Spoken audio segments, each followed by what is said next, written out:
إن الحمد لله نحمده ونستعينه ونستغفره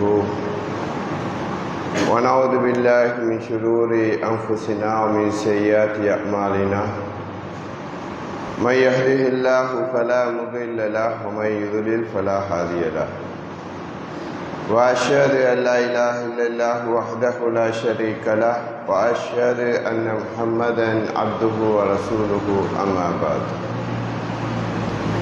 يا أيها الذين آمنوا اتقوا الله حق تقاته ولا تموتن إلا وأنتم مسلمون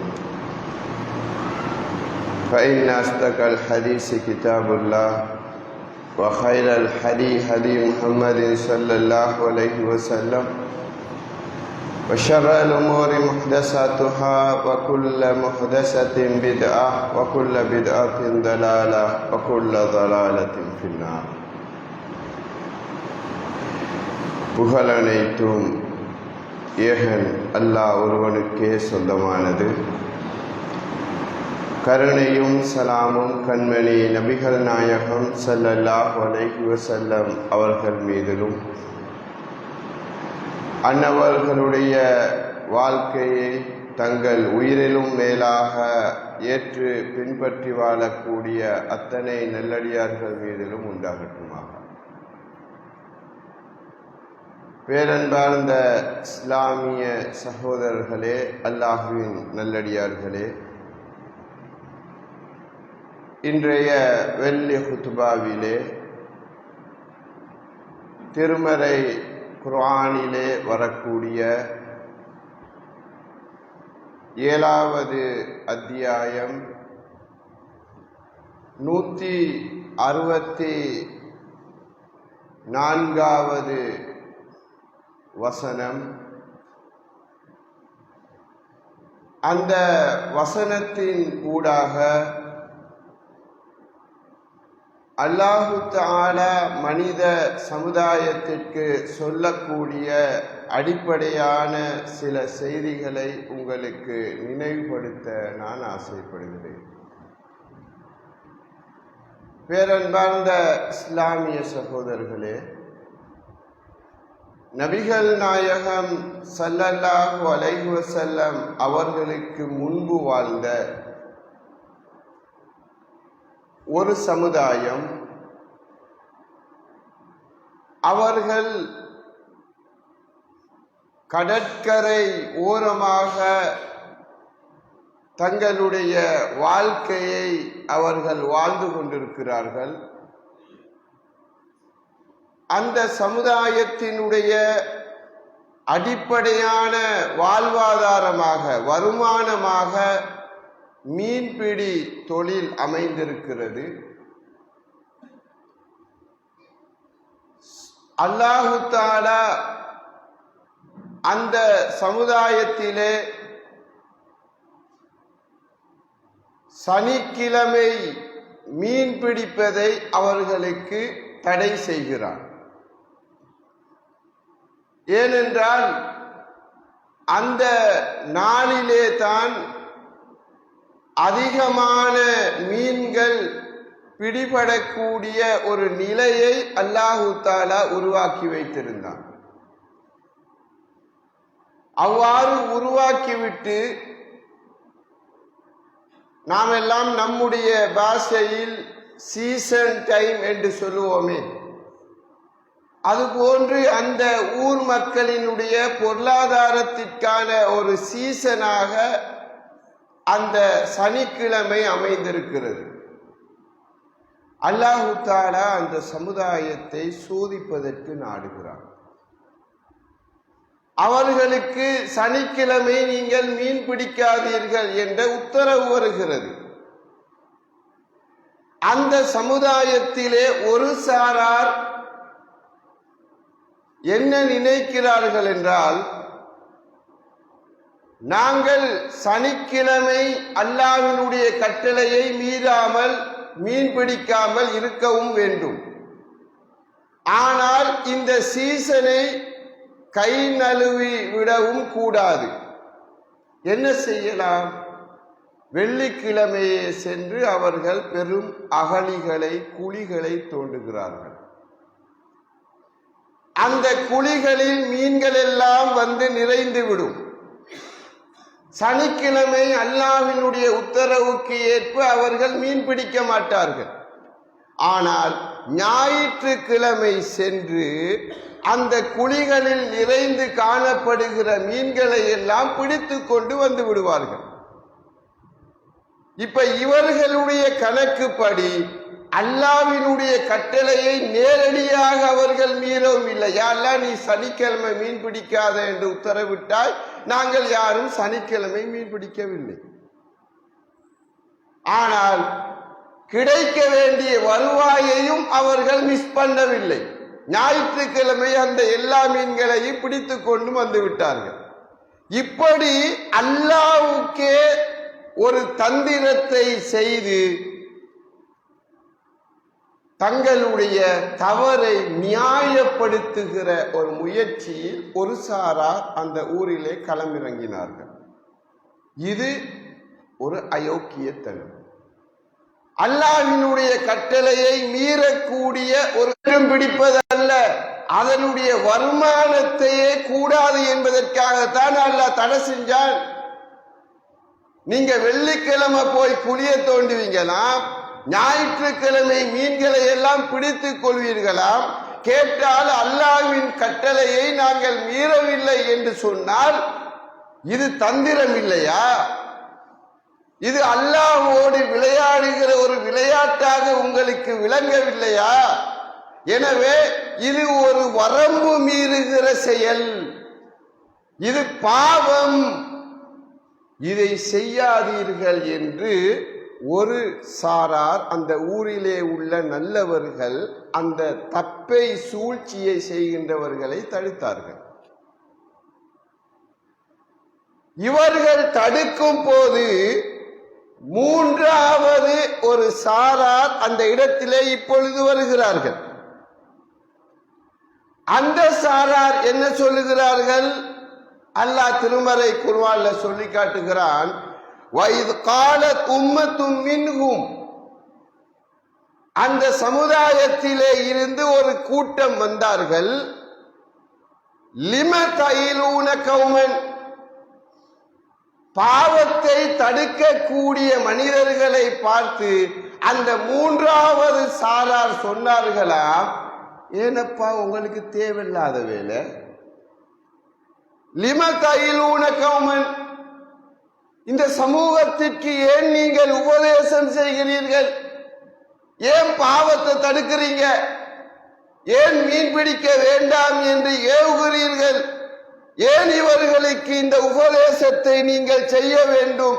அல்லாஹு முஹ்லிகுஹும் அவ் முஅذிபுஹும் அஸாபன் ஷதீதா, அல்லாஹ் நாடினால் அவர்களுடைய பாவத்திற்காக அல்லாஹ் அவர்களை பூண்டோடு அழித்து விடுவான், அல்லது அல்லாஹ்வினுடைய தண்டனை கடுமையாக அந்த சமுதாயத்தை பிடித்துக் கொள்ளும். அது அல்லாஹ்வுடைய வேலை. அல்லாஹ் நாடினா தண்டிப்பான், அல்லாஹ்வுடைய அஸாபை இறக்குவான். உங்களுக்கு ஏன் தேவையில்லாத வேலை? நீங்க ஏன் போய் அட்வைஸ் பண்றீங்க?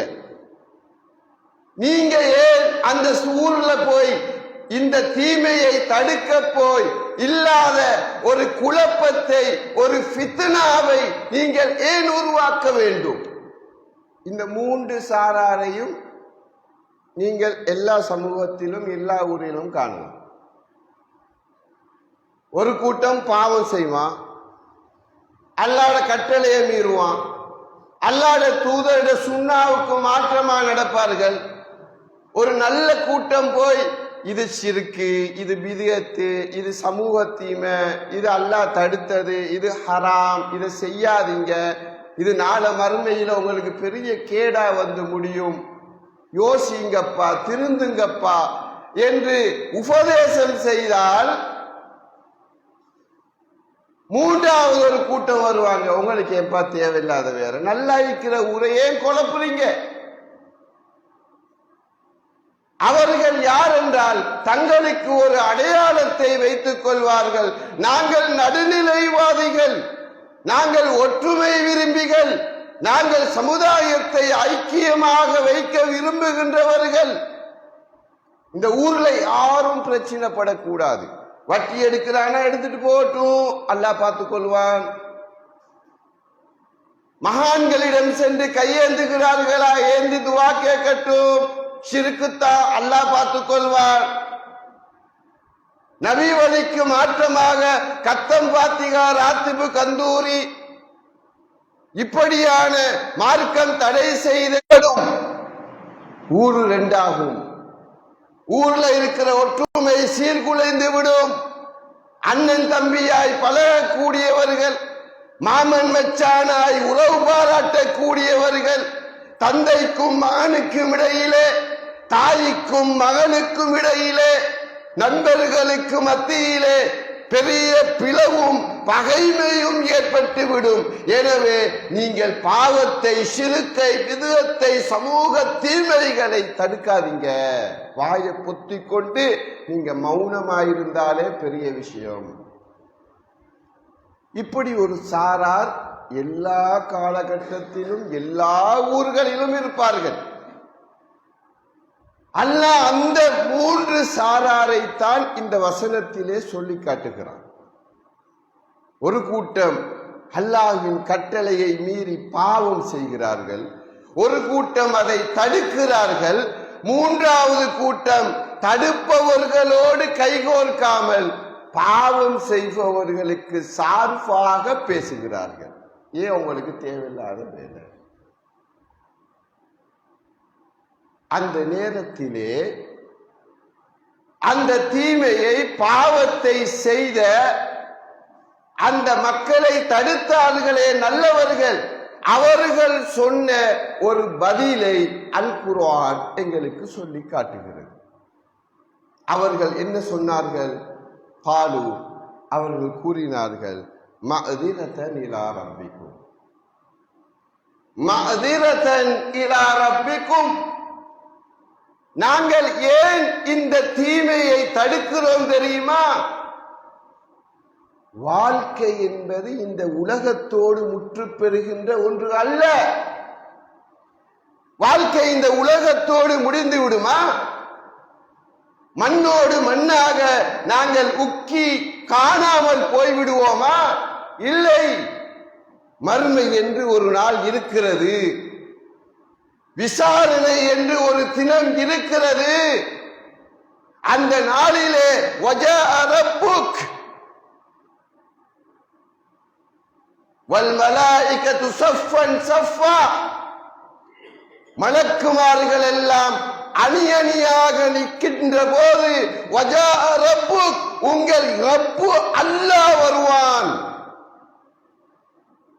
அந்த ரப்பு என்னை எழுப்பி என்னிடம் ஒரு கேள்வியை கேட்பான். ஏனப்பா, உன்னுடைய கண்களுக்கு முன்னால் தானே இந்த தீமையை இந்த சமுதாயம் அரங்கேற்றினார்கள், இந்த பித்அத்தை செய்தார்கள், இந்த ஷிர்கை செய்தார்கள், இந்த சமுதாய கொடுமையை செய்தார்கள். மார்க்கத்திற்கு முரணான இன்ன காரியங்களை எல்லாம் இந்த சமுதாயம் செய்தார்களே, நீ அதை பார்த்து கொண்டிருந்தாயே, ஏன் தடுக்கவில்லை? ஏன் மௌனியா இருந்தாய்? ஏன் கை கட்டி இருந்தாய்? ஏன் அமைதி காத்தாய்? ஏன் இந்த அநியாயத்தை தட்டி கேட்கவில்லை என்று அந்த தினத்தில் அரிசின் சொந்தக்காரன் அல்லாஹ் என்னிடம் ஒரு கேள்வியை கேட்டால், மஅதிரத்தன் இலா ரப்பிக்கும், யா அல்லாஹ் நான் தடுத்தேன், யா அல்லாஹ். நான் வேடிக்கை பார்க்கல,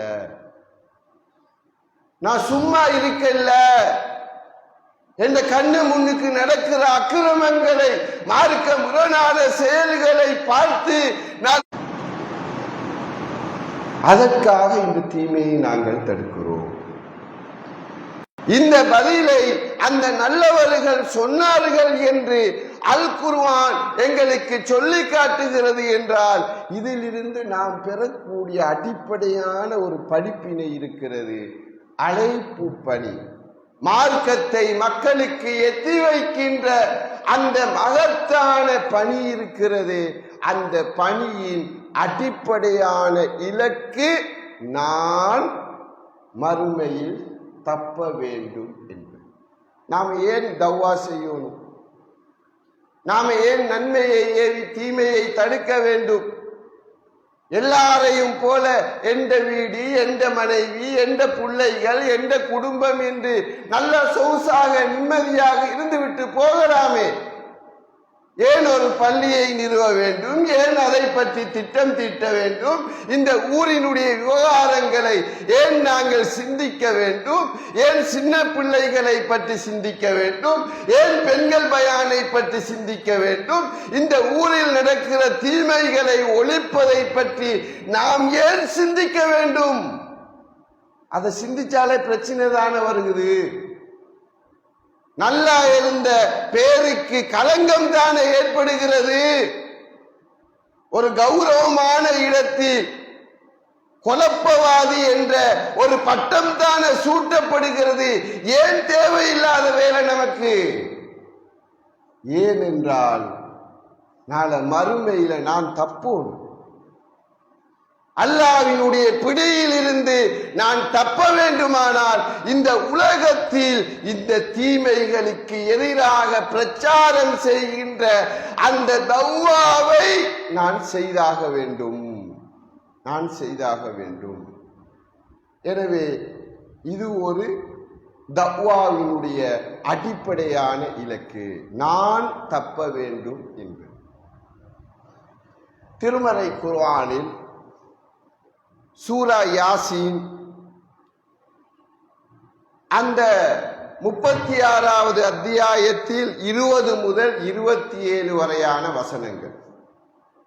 அதுல ஒரு சம்பவத்தை அல்லாஹு தஆலா எங்களுக்கு இப்படி சொல்லி காட்டுகிறான். ஒரு ஊருக்கு அல்லாஹு தஆலா ஒரு நபியை, இறை தூதரை தவ்வாவுக்காக அனுப்புகிறான். அந்த ஊரை சீர்திருத்துவதற்காக ஒரு இறை தூதரை அனுப்புகிறான். அவர் தவ்வா செய்கிறார். அந்த ஊர் மக்கள் திருந்துற பாடு இல்லை. அவருக்கு துணையாக இரண்டாவது ஒரு இறை தூதரையும் அல்லாஹு தஆலா அனுப்புகிறான். ஒரு ஊருக்கு 2 நபிமார், 2 பேரும் தக்வா செய்கிறார்கள். ஊர் திருந்துகிற வாக்கு இல்லை. அந்த இருவருக்கு துணையாக 3வது ஒரு இறை தூதரையும் அல்லாஹ் அனுப்புகிறான். சாதாரண ஆட்கள் இல்ல, 3 நபிமார்கள் ஒரு ஊருக்கு. கொஞ்சம் கற்பனை பண்ணி பாருங்க. இந்த விதியாலைக்கு இந்த இலங்கையிலேயே இருக்கக்கூடிய, நீங்க கற்பனையில வைத்திருக்கக்கூடிய இன்ன தாயிகள் எங்கட ஊருக்கு ஃபுல் டைமா இந்த தவ்வா செஞ்சா எப்படி இருக்கும்? அதுல நீங்க ஃபர்ஸ்ட் ரேங்க், செகண்ட், தேர்ட் என்று ஒரு 3 பேருக்கு கொடுத்து அந்த 3 பேரை ஒரு 5 வருஷம் ஒப்பந்த அடிப்படையில் எங்கட ஊர்ல எங்கட பள்ளியில இருந்து தவா செய்யுங்க, எங்கட ஒத்துழைப்பை தருகிறோம் என்று அவங்களும் சம்மதிச்சா உங்களோட மனோநிலை எப்படி இருக்கும்? இனிமே இந்த ஊருக்குள்ள தவா களை கட்ட போகிறது. அல்லாஹ் அந்த ஊருக்கு 3 நபிமார் அனுப்பினார். ஹிதாயத் என்பது எங்களுடைய கையில் இல்லை என்பதற்கு ஆதாரம். நாங்க தலைகீழா நின்றாலும் எந்த ஒரு மனிதனுக்கும் நாங்களாக ஹிதாயத்தை நேர்வழியை கொடுத்து விட முடியாது. அல்லாஹ் யாரை நாடுகிறானோ தந்தைக்கு அவரால் நேர்வழியை காட்ட முடியவில்லை. அல்லாஹ்வின் தூதருடைய சாச்சா அபூ தாலிபுக்கு உம்மா வாப்பாவுக்கு அந்த ஹிதாயத்தை அல்லாஹ்வின் தூதரினால் கொடுக்க முடியவில்லை இல்லையா? எனவே நேர்வழி என்பது எங்களுடைய கையில் இல்லை, அது அல்லாஹ்வுடைய அருள். 3 நபிமார்களை அல்லாஹ் அனுப்புகிறான். 3 பேர் தஅவா செய்கிறார்கள். அந்த ஊர் திருந்தவில்லை, அவர்கள் கொந்தளிக்கிறார்கள். அந்த நபிமார்களுக்கு எதிராக களம் இறங்குகிறார்கள். அந்த 3 நபிமார்களையும் சித்திரவதை செய்து கொலை செய்வதற்கு தயாராகிறார்கள். கொலை செய்வதற்கு தயாராகிறார்கள். அந்த நேரத்தில் அல்லாஹு தாலா சொல்லுகிற அந்த செய்தியை பாருங்க. وَجَاءَ مِنْ أَقْصَى الْمَدِينَةِ رَجُلٌ يَسْعَى. அந்த ஊரினுடைய ஒரு கடை கோடியில் இருந்து, ஒரு தொங்கல்ல, ஒரு ஓரப்புறத்தில் இருந்து ஒரு மனிதர், சாதாரண ஒரு மனிதர் விரைந்து ஓடி வருகிறார். இந்த 3 நபிமார்களுக்கும் நடக்கிற கொடுமைகளை பார்த்து அவர் கை கட்டி நிக்கல.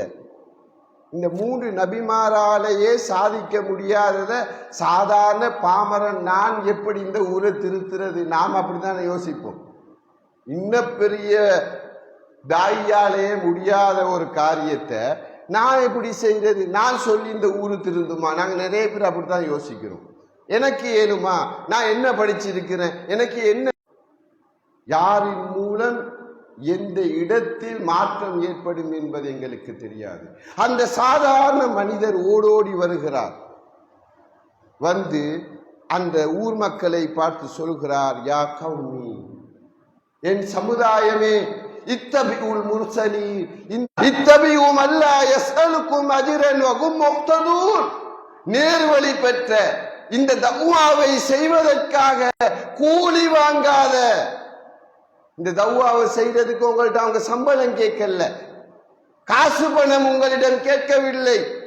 எனவே எந்த ஒரு உலக ஆதாயமும் இல்லாமல் மறுமையில் நீங்கள் திருந்த வேண்டும், நீங்கள் வெற்றி பெற வேண்டும் என்ற ஒரே எண்ணத்திற்காக தஅவா செய்கிறார்களே, அந்த இறை தூதர்களை நீங்கள் பின்பற்றக் கூடாதா?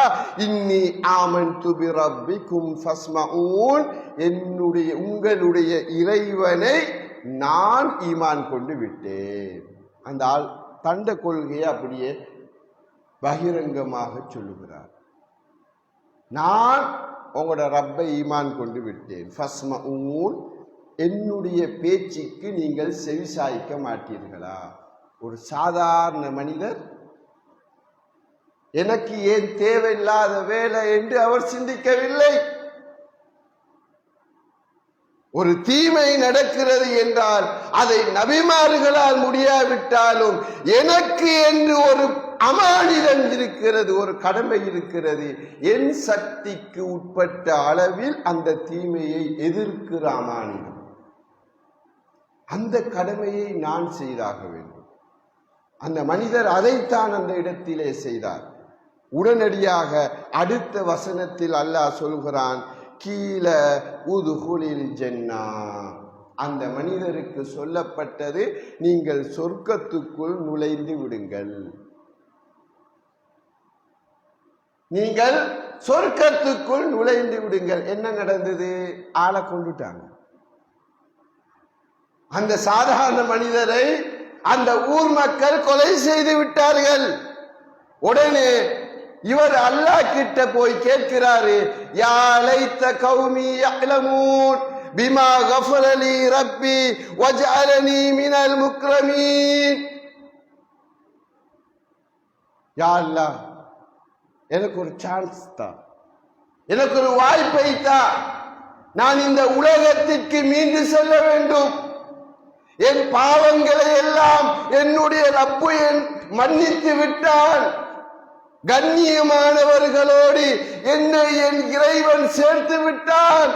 நான் ஏற்றுக்கொண்ட இந்த ஓரிரை கொள்கை தான் சத்தியமானது என்ற அந்த பெரும் உண்மையை என் சமுதாயத்திற்கு சொல்லி அவர்களையும் பாதுகாக்க வேண்டும். இறைவா, எனக்கு ஒரு வாய்ப்பை தா என்று அந்த மனிதன் கேட்பான் என்ற செய்தியை அல் குர்ஆன் சூரா யாசினிலே சொல்லுகிறது என்றால், இந்த வரலாறு காரணமாக காட்டுறது. தலைவரை பாருங்கள், அவர் வார இல்லை, செயலாளர் வார இல்லை, ட்ரெஷரர் வார இல்லை, அவர் வரமாட்டாரு, இவர் வரமாட்டாரு, நான் மட்டும்தான் எல்லாம் தலையில தூக்கி கொண்டு செய்யணுமா?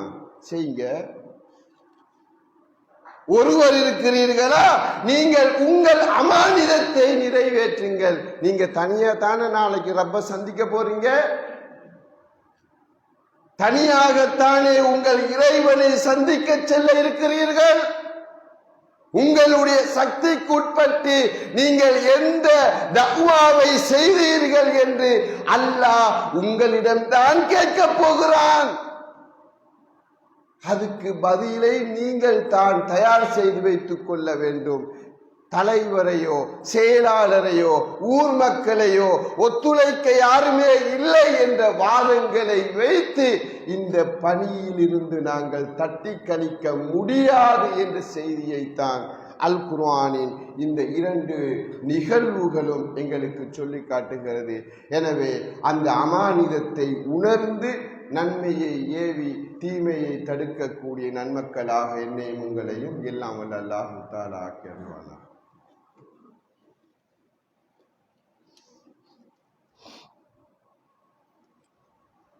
இன்னல் ஹம்தலில்லாஹ். 7வது அத்தியாயம் 164வது வசனத்தின் இறுதி பகுதியிலே அல்லாஹ் தஆலா அழைப்பு பணியின் 2வது ஒரு நோக்கத்தை எங்களுக்கு சொல்லி காட்டுகிறான். அந்த நோக்கம்தான் வலஅல்லஹும் யத்தகூன். ஒன்று நான் தப்புவது, 2வது வலஅல்லஹும் யத்தகூன். இந்த பாவம் செய்கிற இந்த சமுதாயம் அல்லாஹுக்கு அஞ்சக்கூடியவர்களாக மாற வேண்டும், அல்லாஹுவை பயப்பட வேண்டும். அவர்கள் செய்கின்ற பாவத்திலே இருந்து அவர்கள் மீண்டு வர வேண்டும். நாளை வறுமையில் அவர்கள் எனவே தவ்வா செய்கின்ற ஒவ்வொரு மனிதனுடைய உள்ளத்திலும் இந்த 2 இலக்குகளும் தெளிவாக இருக்க வேண்டும். ஒன்று நான் தப்ப வேண்டும், 2வது இந்த சமுதாயத்தை அந்த நரகத்திலே இருந்து பாதுகாக்க வேண்டும். திருமறை குர்ஆன்ல 20வது அத்தியாயம் 40 மூசா நபியையும் ஹாரூன் அலைஹிஸ்ஸலாத்தையும் அல்லாஹ் தஆலா அனுப்புகிறார். அவ்வாறு அனுப்புகிற போது அல்லாஹ் பயன்படுத்துகிற வார்த்தையை பாருங்கள். இத்ஹபா இலா ஃபிர்அவுன இன்னஹு தகா. நீங்கள் இருவரும் ஃபிரௌனிடம் செல்லுங்கள், அவன் வரம்பு மீறி நடக்கிறான். தன்னை ரப்பு என்று சொன்னான். ஆனா ரப்புக்கும் அலா, நான் தான் பெரிய கடவுள் என்றான். அவன் வரம்பு மீறி நடக்குகிறான். ஃபகூலா லஹு கௌலன் லய்யினா. அந்த ஃபிரௌன்ட்ட போய் நீங்க மென்மையான வார்த்தைகளை கொண்டு அவனுக்கு நீங்கள் பிரச்சாரம் செய்யுங்கள். அவன் கொடுங்கோலன்தான், தன்னையே ரப்பு என்று வாதிடக்கூடியவன் தான். ஆனால் அவனிடம் சென்று நீங்கள் கரடு முரடாக தக்வா செய்யாதீர்கள். தக்வா என்ற போர்வையில் வேறு ஒன்றை செய்துவிட்டு வராதீர்கள். ஃபகூலா லஹு கௌலன் லய்யினா. தன்னையே ரப்பு என்று சொன்ன அந்த அநியாயக்காரனிடம் கூட மென்மையான வார்த்தையை கொண்டு தக்வா செய்யுமாறு அல்லாஹ் தஆலா சொல்லிவிட்டு சொல்கிறான். அப்படி நீங்கள் செய்தால் லஅல்லஹு யததக்கர் அவ் யக்ஷா. இந்த ஃபிரௌன் சில வேளை படிப்பினை பெறலாம், அல்லது அல்லாஹ்வை அஞ்சி திருந்தலாம் என்று அல் குர்ஆன் சொல்வதை நாங்கள் பார்க்கிறோம். எனவே அல்லாஹ் தஆலா ஃபிரௌனுடைய விடயத்தில் கூட அவன் திருந்துவதற்குண்டான ஒரு வாய்ப்பாக அந்த தக்வா அமைய வேண்டும் என்ற அந்த கைடன்ஸை, அந்த வழிகாட்டுதலை தான் மூசா நபிக்கும் ஹாரூன் அலைஹிஸ்ஸலாத்துக்கும் அல்லாஹ் தஆலா வழங்கி இருக்கிறான். எனவே தக்வா செய்யக்கூடிய இந்த ஊரை திருத்த வேண்டும் என்று ஆசைப்படுகிற நாம் நம்முடைய உள்ளத்துல ஒரு கவலை இருக்க வேண்டும். இந்த ஊரை பற்றிய வெறுப்பு அல்ல, என்ன சொன்னாலும் கேட்கிறாங்கள் இல்லை, குர்ஆனை காட்டினாலும் நம்புறானுகள் இல்லை. சிலாக்கள் சொல்லுவாங்க, இந்த ஊர் உருப்படாத மௌலவி, நாசமா பேத்துட்டு ஹரபா போனவன்கள், இப்படி சொல்லுகின்றவர்களை பார்க்கிறோம். ஏன்? இவர் சொல்லி சொல்லி ஃபெடப் ஆயிட்டார். குர்ஆன் ஹதீஸை யாரும் மதிக்கிறது இல்லை, இருப்பார்கள். ஆனால் அந்த மக்களோடு நாம் கோபிக்க முடியாது, அந்த மக்களை வெறுக்க முடியாது. அந்த மக்கள் வழங்கினான், அந்த ஃபிரௌன்ட்டு போய் மென்மையா பேசுங்க, அவன் படிப்பினை பெறலாம், அவன் திருந்தலாம், என்னை அஞ்சலாம். நபிகள் நாயகம் அவர்கள் சொன்ன ஒரு செய்தியை சொல்கிறேன் இறுதியாக. அல்லாஹ்வுடைய தூதர் சொன்னார்கள், மசலி வ மசலுன் நாஸ், எனக்கும் இந்த மக்களுக்குமான உதாரணம் என்ன தெரியுமா? க மசலி ரஜுல், ஒரு மனிதனுடைய உதாரணம். இஸ்தௌகத நாரா, அவன் ஒரு இரவு நேரத்திலே விறகுகளை சேர்த்து தீ மூட்டுகிறான், வெளிச்சம் ஏற்படுவதற்காக. அந்த தீ மூட்டியவுடன் அந்த வெளிச்சத்தினால் ஈர்க்கப்பட்ட ஈசல்களும் இன்ன பிற பூச்சி பட்டைகளும் அப்படியே விரைந்து வருகின்றன. அது வெளிச்சம் என்று நம்பி அந்த தீப்பந்தத்திலே அப்படியே விழுந்து கருகி போவதற்காக வருகின்றன. அந்த மனிதன் அந்த விட்டில் பூச்சிகளை அந்த நெருப்பிலே விழாமல் தன் கைகளினால் தடுக்கிறான், கருணையினால். பாவம், ஒளியின்றி வெளிச்சம் என்று நினைச்சு ஏமாந்து வருகிறதே, இந்த நெருப்புல உளுந்து கருகி செத்துருமே என்ற கவலையினால் அந்த பூச்சிகளை அப்படியே தடுக்கிறான். அதையும் தாண்டி அந்த பூச்சிகள் அந்த நெருப்பிலே வீழ்ந்து கருகி செத்து விடுகின்றன. இது போன்றுதான் நீங்கள் நரகத்தை நோக்கி ஓடுகிறீர்கள்.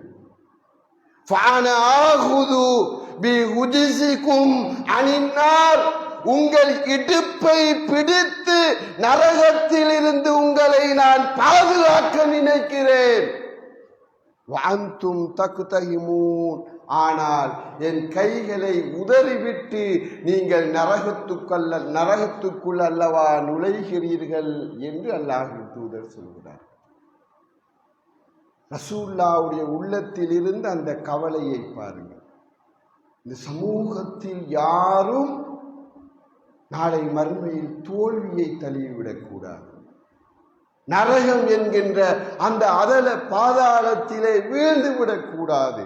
உங்களுடைய இடுப்பை நான் பிடித்து தடுக்கிறேன் அப்பா என்ற கையை தட்டிட்டு போறீங்களே உள்ளுக்கு என்ற அந்த ஆழ்ந்த அனுதாபத்துக்குரிய ஒரு வார்த்தையை அல்லாஹ்வின் தூதர் வெளிப்படுத்துகிறார்கள் என்றால் அழைப்பாளர்கள் உள்ளத்தில் ஆழமாக பதிய வேண்டும். இந்த சமூகம் பற்றிய கவலை எங்களுக்கு இருக்க வேண்டும்.